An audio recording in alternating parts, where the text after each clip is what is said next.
भगवान तुम्हारे अंदर है कुछ, ध्यान लगा कर देखो तो। आनंद तुम्हारे अंदर है कुछ, ध्यान लगा कर देखो तो।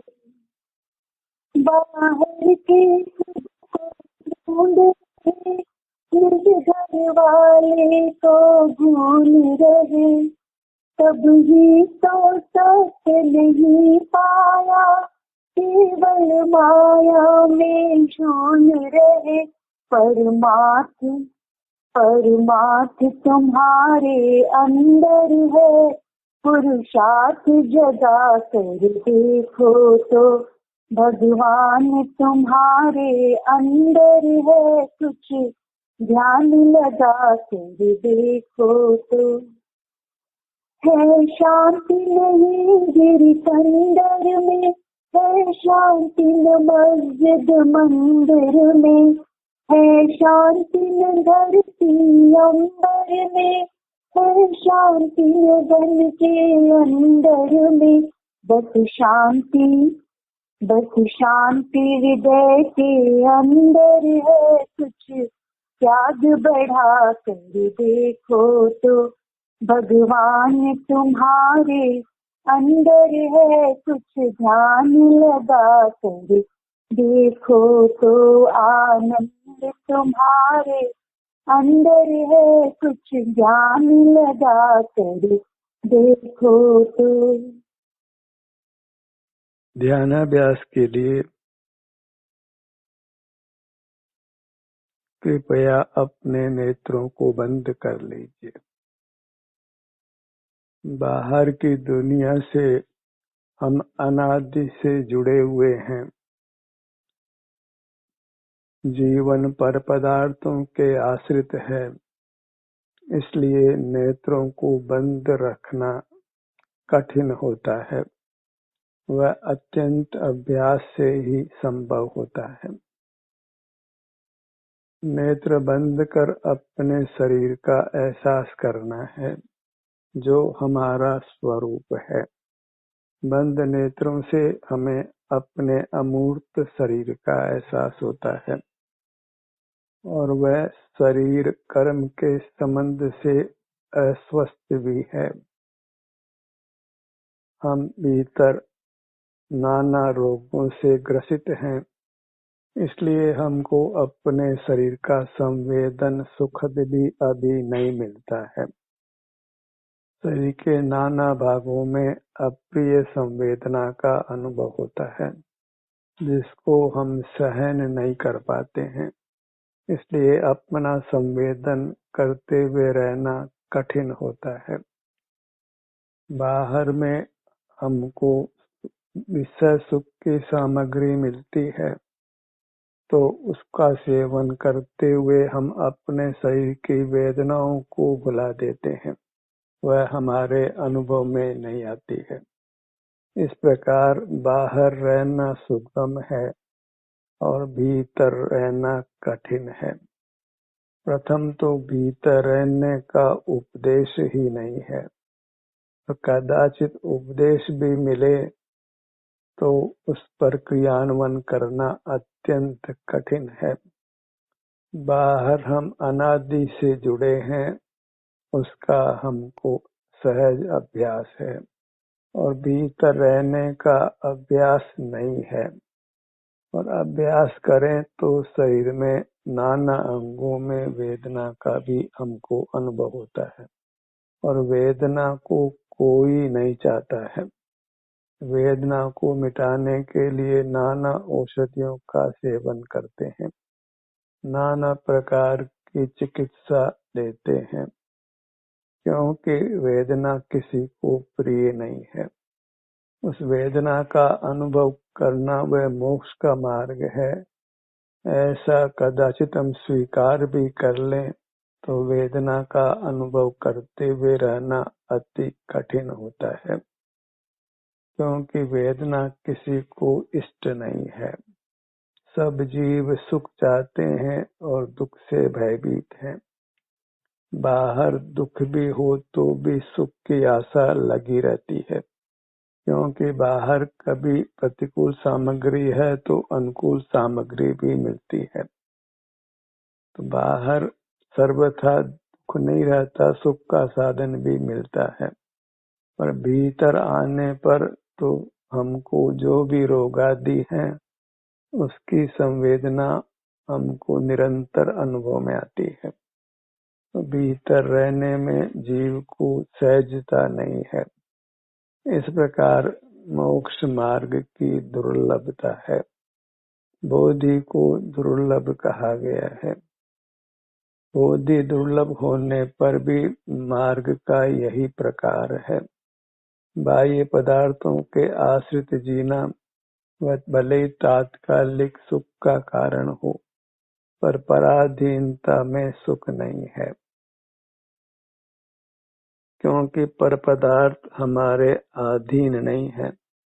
कभी उनका संयोग होता है और फिर उनका वियोग होता है, तो उसमें सुख की नित्यता नहीं है। और बाहर रहते रहते शरीर में वेदना भी कई बार तीव्र हो जाती है, तो बाहर रहते हुए भी भीतर अपना ध्यान स्वमेव जाता है और वेदना भोगनी पड़ती है। इन सब परिस्थितियों में ही हमें इंद्रिय द्वारों का निरोध करके अपने शरीर का संवेदन करते हुए रहना है, कारण कि अपना अमूर्त शरीर ही अपना है। उसी को लेकर हम आते हैं, उसी को लेकर जाते हैं। इसी के होने से जो कर्म का संबंध है, हमको नाना प्रकार के शरीर और इंद्रियां प्राप्त होती हैं और उससे हम बाह्य जीवन जीते हैं।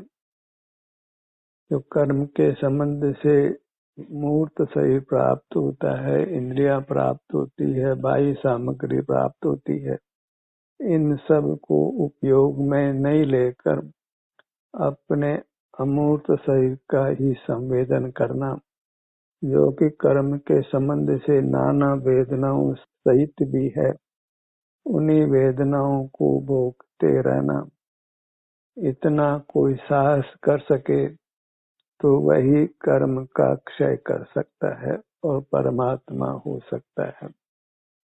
बाहर की प्रतिकूलताओं को भी सहन कर लेना और भीतर की प्रतिकूलताओं को भी सहन कर लेना और बहिर्मुखता को छोड़कर निरंतर अंतर्मुख रहने का प्रयत्न करना, इतना जो सब कुछ कर सकता है वही वीर बन सकता है, महावीर बन सकता है, अन्य कोई नहीं बन सकता है।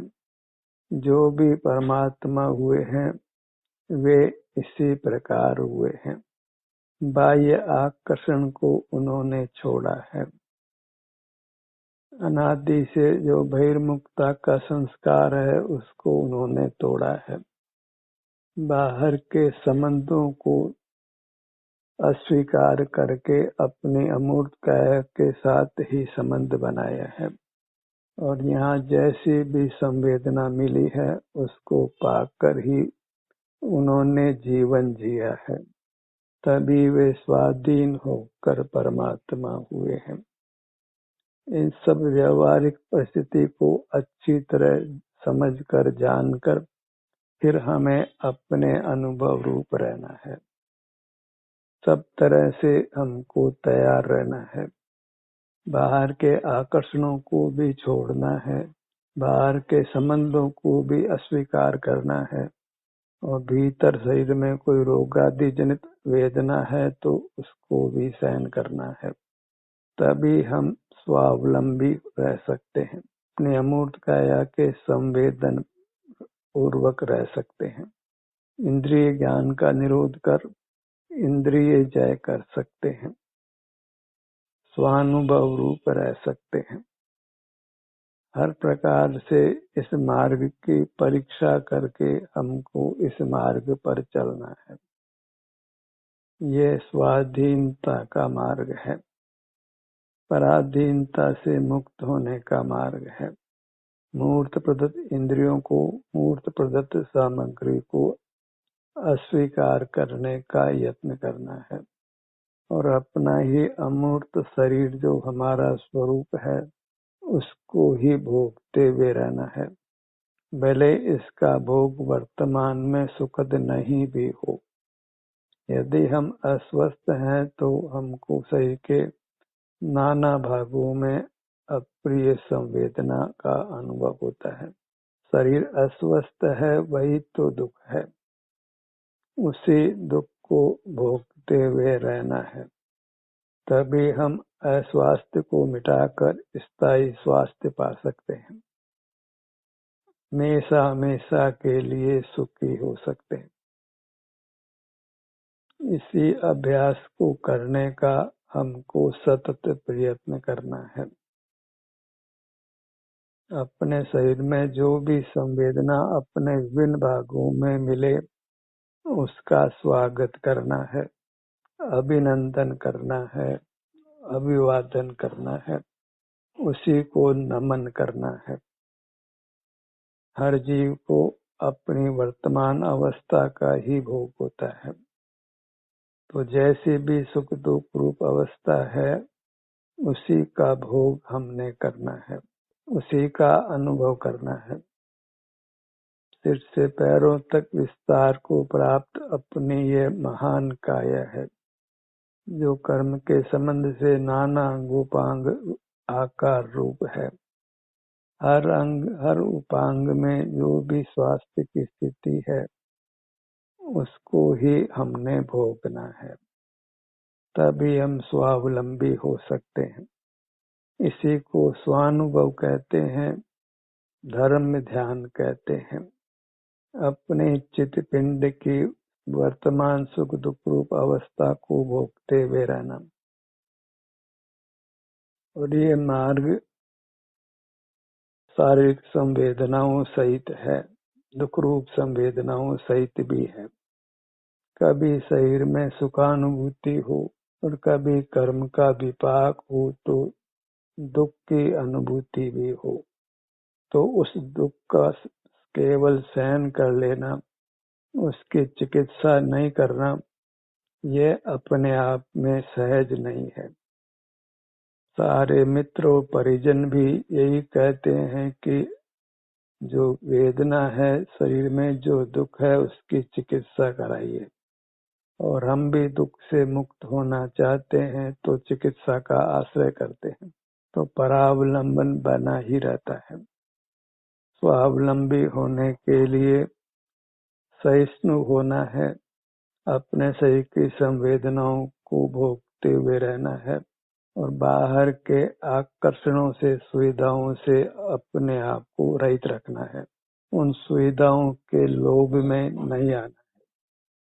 बाहर में ही जब दुख निवारण के नाना उपाय मिलते हैं, भोग सामग्री मिलती है, भोग सामग्री जुटाने के लिए धन मिलता है, तो सहज ही हम बाह्य साधनों का अवलंबन कर दुखों से मुक्त होने का प्रयास करते हैं।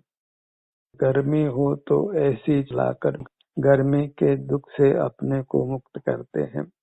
बहुत सर्दी हो तो हीटर आदि चलाकर सर्दी के दुख से अपने को मुक्त करते हैं।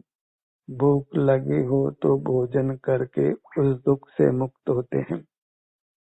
इस प्रकार पल पल में हम दुखों से निवृत्त होने के लिए मूर्त पदार्थों का आश्रय करते हैं और मूर्त पदार्थों के आश्रय से विषय सुख भी भोगते हैं। अपने अमूर्त शरीर को नहीं भोगते, माने स्वावलंबी नहीं होते, परावलंबी ही बने रहते हैं। और जहाँ परावलंबन है वहाँ फिर मूर्त शरीर को पाना है, मरकर फिर मूर्त शरीर को पाना है। और जहाँ मूर्त शरीर है वहाँ रोगादिक का भी होना है, भूख प्यास भी लगनी है, सर्दी गर्मी भी अनुभव में आनी है। लोग आपको भला बुरा भी कहते हैं, वध बंधन के संयोग भी प्राप्त होते हैं। बाहर में एकांत सुख है ऐसा नहीं है, और अभी भीतर में भी एकांत सुख नहीं है। भले ही हम कहें कि अंतर्दृष्टि कर भीतर में आनंद आनंद आनंद का अनुभव हो रहा है, पर ऐसा सर्वथा नहीं है, क्योंकि शरीर में एकाध रोग सबको होते हैं और उससे अप्रिय संवेदना का अनुभव भी अवश्य होता है। तो उसको हमने इस मोक्ष मार्ग में सहन करना है, उसका प्रतिकार नहीं करना है, अर्थात चिकित्सा का आश्रय नहीं करना है, किसी प्रकार की वैयावृत्ति नहीं कराना है और स्वयं भी नहीं करना है। मात्र जो भी वर्तमान दशा है उसको अनुभव में लेना है, भोग लेना है, उसका वेदन कर लेना है। यह राजमार्ग है। कमजोर स्थिति में हम कुछ अपना अवलंबन लेते हैं, कुछ परावलंबन से रहते हैं, पर परावलंबन को कम करते जाना है और स्वावलंबन को बढ़ाते जाना है।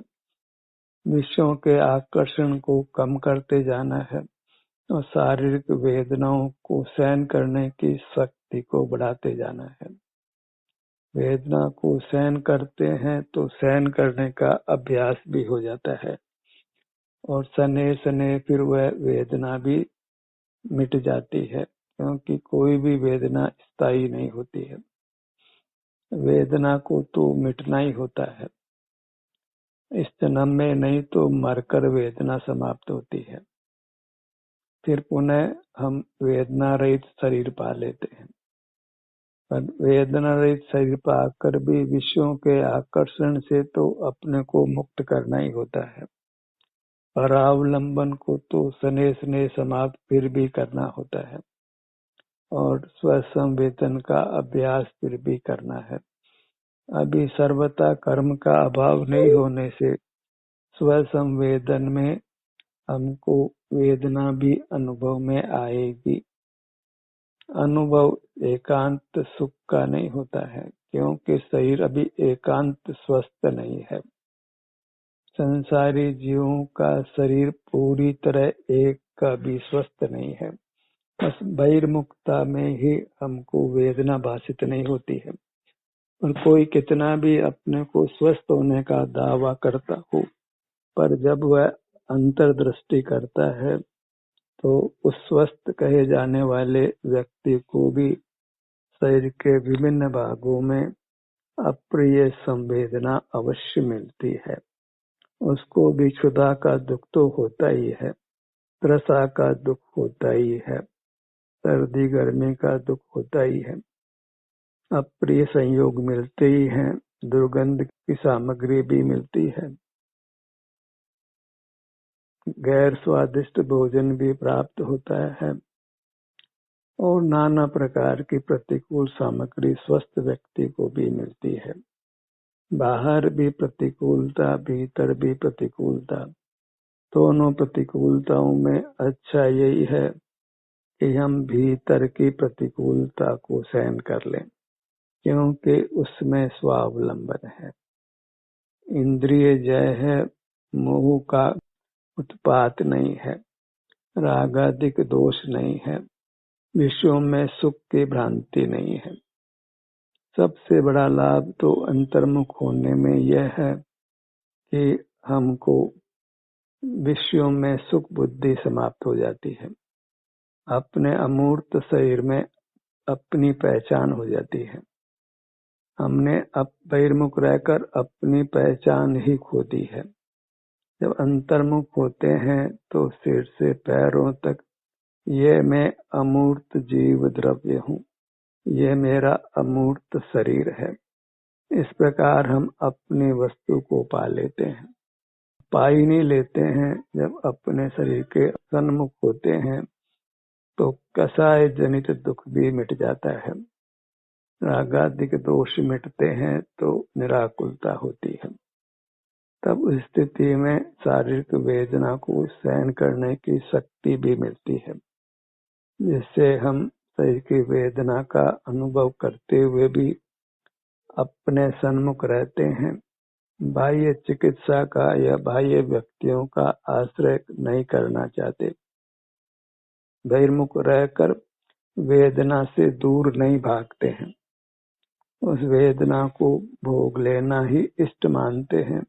बाह्य जगत का अवलंबन करने को फिर इष्ट नहीं मानते हैं, क्योंकि उसमें पराधीनता है और पराधीनता में निरंतर दुख का अनुभव होता है, क्योंकि पर पदार्थ हमारे अधीन वर्तन नहीं करते हैं, उनका सदा संयोग भी नहीं रहता है, अपनी मूर्त का ही सदा सद्भाव रहता है। वो जैसी भी है उपलब्ध है। बाहर की वस्तुएं सुखद भी लगती है, लेकिन उनका सद्भाव सदा नहीं रहता है। अपना अस्तित्व ही सदा हमारे संग है, इसलिए इसका सदा आलंबन हम कर सकते हैं और यही हमको अभ्यास करना है। इसी विधि से हम परमात्मा होने वाले हैं। भले उसमें कुछ समय लगता हो, कुछ भाव भी लगता हो। अभी तो निश्चित आयु पूरी होने के बाद हमको पुनर्जन्म लेना है। इंद्रियां भी सहज ही मिल जानी है, इंद्रियों के साथ इंद्रियों के विषय भी मिल जाने हैं। इंद्रियों का मिलना, विषयों का मिलना कठिन नहीं है। सब जीवों को एकाधिक इंद्रियां मिलती है, इंद्रियों के विषय भी मिलते हैं।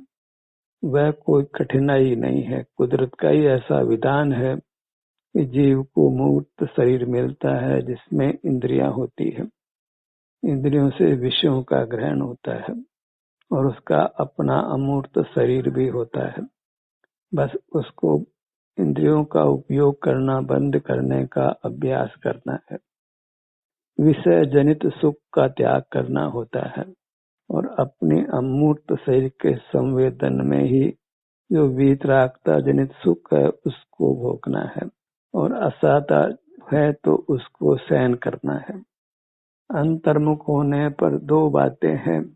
यदि रोग है, वेदना है, तो उसको सहन करना है।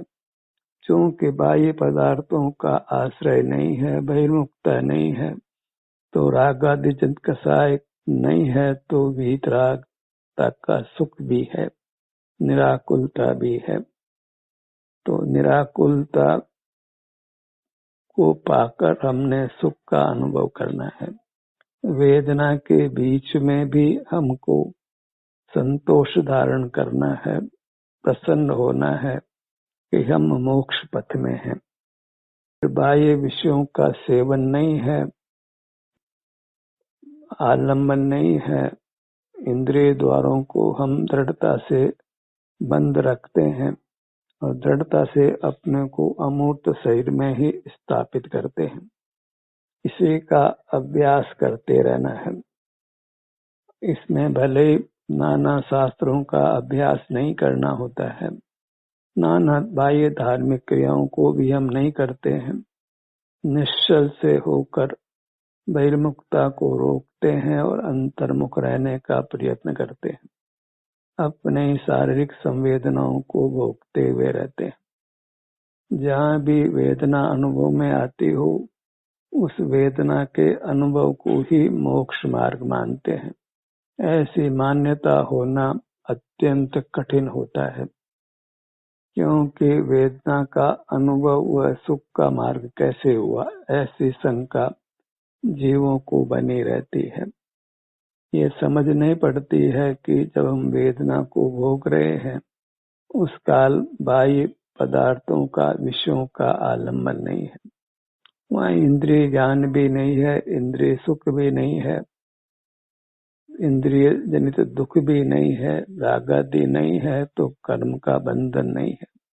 और जहाँ बंधन नहीं है वहाँ कर्मों से छूटते हैं और कर्म छूटने से हमको स्वाधीनता का अपूर्व सुख प्रकट होता है, जिसको हमने पूर्व में नहीं पाया है। कर्म से छूटने से जो स्वाभाविक सुख प्रकट होता है वही परमात्मा सुख का अंश है। उसी को बढ़ते बढ़ते हम पूर्ण सुख को पाते हैं। इस प्रकार मोक्ष मार्ग के स्वरूप को यथावत निर्धारित करके हमको अपने आप को दृढ़ता से इस मोक्ष पथ में स्थापित करना है। विषयों के आकर्षण को छोड़ना है। बाह्य जगत अपना नहीं है, परदेश है, तो उसमें व्यवसाय नहीं करना है। और अपने सिर से पैरों तक ये स्वदेश है जो परमात्मा की मूर्त है। यही मोक्ष स्वरूप है, यही मोक्ष है, इसमें हमको रहना है। तो कुछ काल कर्म के विपाक को सहना है। हमने जो अस्वास्थ्य उत्पन्न कर रखा है बहिर्मुख रहकर, जो शरीर के किन्हीं भागों में अप्रिय संवेदना है, उसको भोग कर ही उस अप्रिय संवेदना से मुक्त होना है। वेदना भोग कर वेदना से मुक्त होना यह आम जीवों के लिए बहुत कठिन होता है, पर अपरिग्रह के मार्ग में यह अति आवश्यक है। यहाँ संयम के मार्ग में परिग्रह का निषेध ही किया जाता है। बाह्य विषयों का सेवन क्रमशः कम करते करते समाप्त करना होता है, तभी हम पूर्ण जिनेंद्र होकर परमात्म दशा को पाते हैं। तो अपने मुहूर्त को आपने सदा ही सत्र के दौरान लक्ष्य में रखना है, अन्यथा इस मार्ग का सावधान होना संभव नहीं है। जब हम स्वयं ही उसका अंतर्दृष्टि कर अनुभव कर लेते हैं, तभी हमको श्रद्धान जागृत होता है।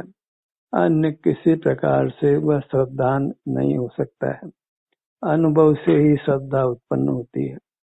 जिस परिणाम का अनुभव ही नहीं किया हो, उसका श्रद्धान कैसे हो सकता है। जब हम बहिर्मुखता को रोककर सिर से पैरों तक यही विचरण करते हैं, तो वेदना के बीच में भी कषाय के अभाव जनित जो सुख हमको मिलता है, उसको भोग लेते हैं, तो हमको मार्ग की श्रद्धा हो जाती है। फिर कोई कितना भी कहे कि यह मार्ग नहीं है, तो भी हम अपने मार्ग पर पूरी तरह अटल रहते हैं। वेदना को सहन करते हैं और कषाय से मुक्त रहकर निराकुलता को भोगते हैं। विषयों का आलम्बन घटाते घटाते समाप्त कर देते हैं। विषयों की श्रद्धा तो समाप्त हो ही जाती है। इन मूर्त पदार्थों से तो कुछ भी सुख मिलना नहीं है, केवल धोखा ही धोखा है। और अपनी मूर्त से वेदना होने पर भी इसमें पूर्ण सुख को ही प्राप्त होना है, क्योंकि इस वेदना ने घटते घटते पूरी तरह समाप्त हो जाना है। वहां फिर अनंत काल तक परमानंद का भोग ही होना है, क्योंकि इसमें स्वावलंबन है। सुख स्वभावी अपने अमूर्त काया का सेवन होने से हमें अनंत काल सुख ही होना है। कर्म का संबंध नहीं रहने से न वेदना होगी न राग होगा, केवल अपने सुख स्वभाव का परिणमन होकर हमको सुख का अनुभव होगा। इस प्रकार मार्ग को जानकर उस मार्ग पर हमको पूरे यत्न से चलना है। उस चलने में फिर किसी पर की सहायता की आवश्यकता नहीं है। आपका अनुभव ही आपको इस मार्ग पर चलने की प्रेरणा देता है। फिर आप इस मार्ग पर चलते हैं तो एक दिन गंतव्य को, जो मोक्ष है, कर्म के बंधन से रहित होना है, मूर्त शरीर से रहित होना है, अस्वास्थ्य से रहित होकर पूर्ण स्वास्थ्य के पूर्ण सुख को पाकर अनंत काल रहना है। उद्गल के साथ फिर किसी प्रकार का ज्ञाता दृष्टा से लेकर कोई संबंध नहीं रहता है। उससे हम अत्यंत अप्रभावी होकर परमात्मा रूप रहते हैं। ध्यान का ये सत्र यहीं समाप्त होता है।